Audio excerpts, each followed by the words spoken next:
Assalamualaikum warahmatullahi wabarakatuh. Pada kesempatan kali ini, saya akan sedikit memaparkan salah satu penyakit jantung yang paling sering terjadi di masyarakat.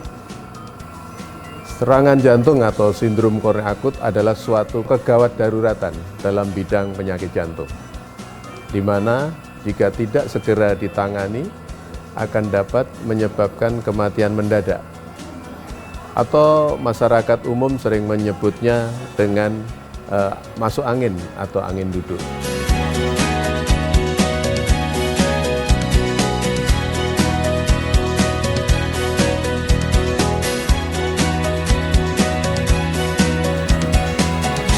Menurut Survey Sample Registration System atau SRS pada tahun 2014, penyakit jantung koroner merupakan penyebab kematian tertinggi setelah stroke, yakni sekitar 12,9% dari jumlah kejadian tertinggi yang terjadi pada usia 65-74 tahun. Data dari WHO menunjukkan bahwa 17,5 juta orang meninggal akibat penyakit kardiovaskuler ini, dan 3/4-nya berasal dari negara berkembang. Kedepan diperkirakan tren penyakit jantung koroner akan semakin meningkat, sejalan dengan perubahan gaya hidup yang tidak sehat. Penyakit jantung koroner merupakan penyakit yang gejalanya bersifat mendadak. Gejalanya bisa berupa nyeri dada kiri dengan merasa berat atau tertekan atau rasa panas, dan dapat menjalar ke leher, kemudian ke bahu, kadang-kadang ke rahang, ke punggung, perut, dan lengan, biasanya lengan kiri. Nyeri dada dapat dirasakan hilang dan timbul yang diperberat dengan aktivitas, atau bahkan menetap walaupun aktivitas sudah dihentikan. Gejala lainnya dapat berupa sesak napas, rasa lelah, rasa mual atau muntah, disertai keringat dingin, atau rasa ingin jatuh sampai yang berat hilang kesadaran.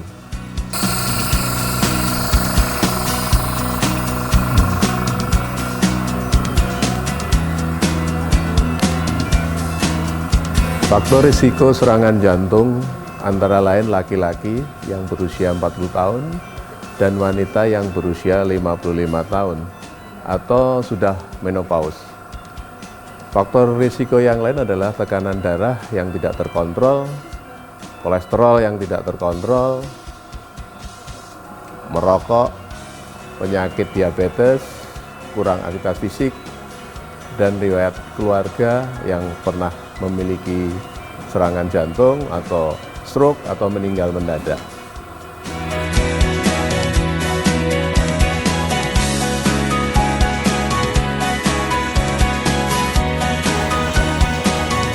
Ya, jadi jika keluhan itu muncul saat aktivitas dan dirasa tidak membaik setelah Anda mencoba beristirahat, atau keluhan itu dirasa semakin memberat, maka sebaiknya segera pergi ke rumah sakit di mana di situ ada UGD yang paling dekat.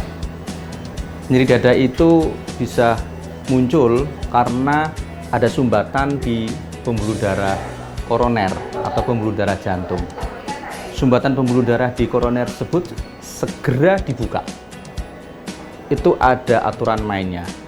Kalau itu datang ke rumah sakit dalam waktu kurang dari 30 menit bisa dibuka dengan obat yang disebut sebagai fibrinolitik, itu hasilnya insya Allah lebih baik. Tapi kalau kita tidak mempunyai fibrinolitik atau di rumah sakit itu mempunyai kapasitas yang bisa melakukan mekanik prosedur dengan PCI dan bisa dikerjakan kurang dari 90 menit saat di rumah sakit, itu jauh lebih baik hasilnya. Tindakan tersebut akan lebih sempurna lagi kalau onset dari keluhan sampai dilakukan tindakan kurang dari 3 jam. itu sangat bagus untuk mencegah kematian otot jantung yang dapat menyebabkan gagal jantung. Jadi prosedur mekanik tadi yang disebut sebagai percutaneous coronary intervensi dilakukan di ruang kateterisasi semacam ini. Nanti ada monitor EKG, ada monitor pembuluh darah koronernya, dan kita menginjeksikan kontras sehingga kita bisa melihat pembuluh darah mana yang tersumbat. Pembuluh darah yang tersumbat itu kita lakukan suatu tindakan dengan cara mekanik, kita kasih balon, kemudian dibuka, atau bahkan mungkin harus dipasang ring.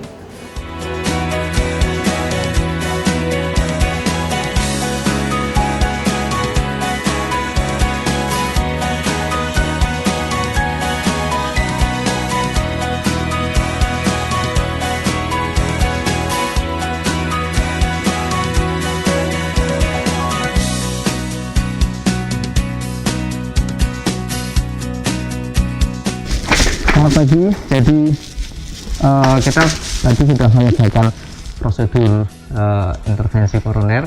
Ini memang harus dikerjakan di laboratorium kateterisasi.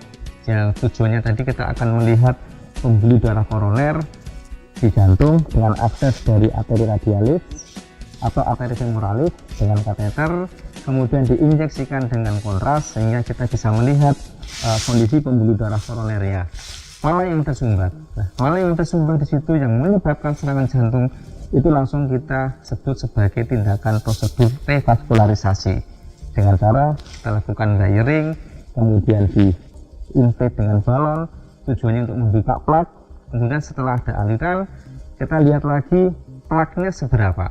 Kalau plaknya itu perlu dilakukan stenting, kebanyakan perlu dilakukan stenting, sehingga harus dilakukan stenting. Maksudnya dipasang stent untuk menjaga patensi dari pembuluh darah koroner yang tersumbat tadi.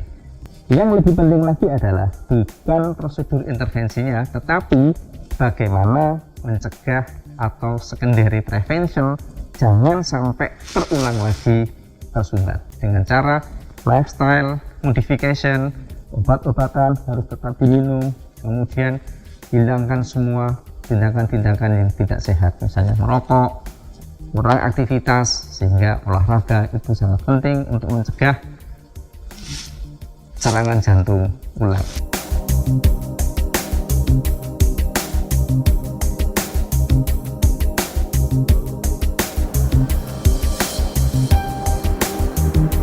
Komplikasi-komplikasi dari serangan jantung itu bermacam-macam, seperti penurunan fungsi pompa jantung, kemudian gangguan irama jantung, kemudian bisa juga kebocoran dari klep jantung maupun kebocoran dari sekat jantung yang sifatnya akut. Dan untuk mengetahui berbagai komplikasi tadi, termasuk penurunan fungsi jantung, kita bisa melakukan pemeriksaan echokardiografi atau USG jantung.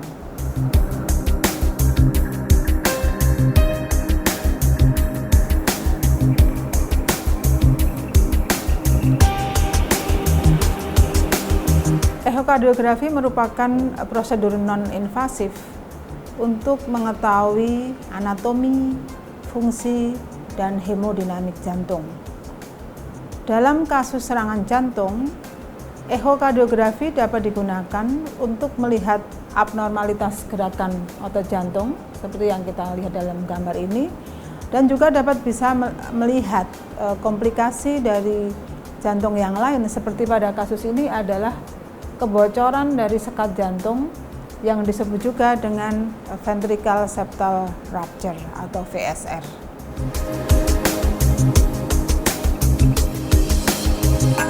Program rehabilitasi jantung dan pembuluh darah adalah bagian pelayanan di bidang kardiovaskuler, merupakan suatu program yang komprehensif, di mana program ini ditujukan pada penderita baik yang sebelum sakit maupun yang sudah sakit karena penyakit jantung kardiovaskuler, dengan tujuan utama adalah memulihkan kondisi pasien secara fisik, mental, dan psikososial sehingga pasien bisa kembali optimal sesuai dengan kondisinya, baik secara fungsional, secara fisik, secara mental, dan secara psikososial, sehingga dia dapat kembali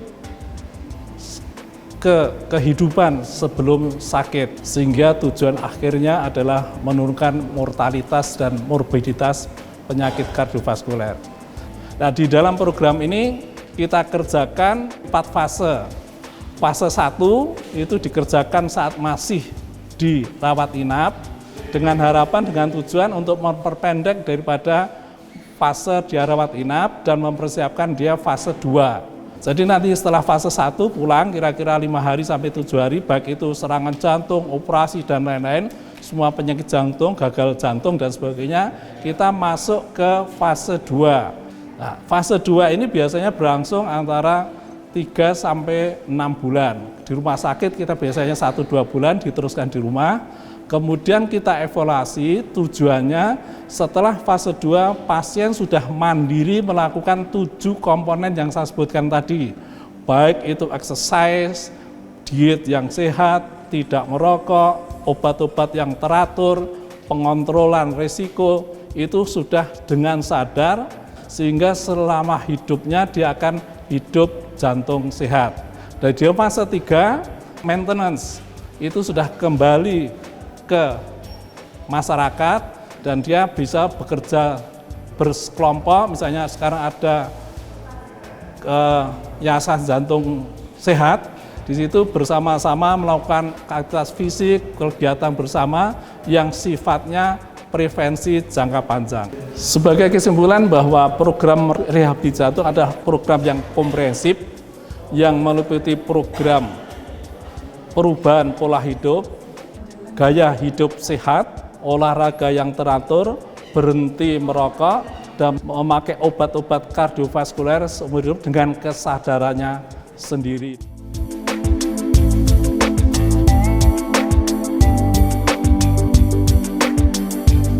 Dengan meminimalisasi faktor risiko yang sudah saya sebutkan sebelumnya, penyakit jantung koroner dapat dicegah. Yang dapat kita lakukan antara lain 1, stop merokok, hindari stres, kontrol gula darah, kontrol tekanan darah, jaga tidak gemuk atau indeks massa tubuh yang normal, olahraga teratur, seimbangkan asupan gizi dan pola makan yang sehat, dan yang tidak kalah pentingnya adalah pengecekan kesehatan secara berkala. Sekian penjelasan dari saya, semoga dapat bermanfaat. Wassalamualaikum warahmatullahi wabarakatuh.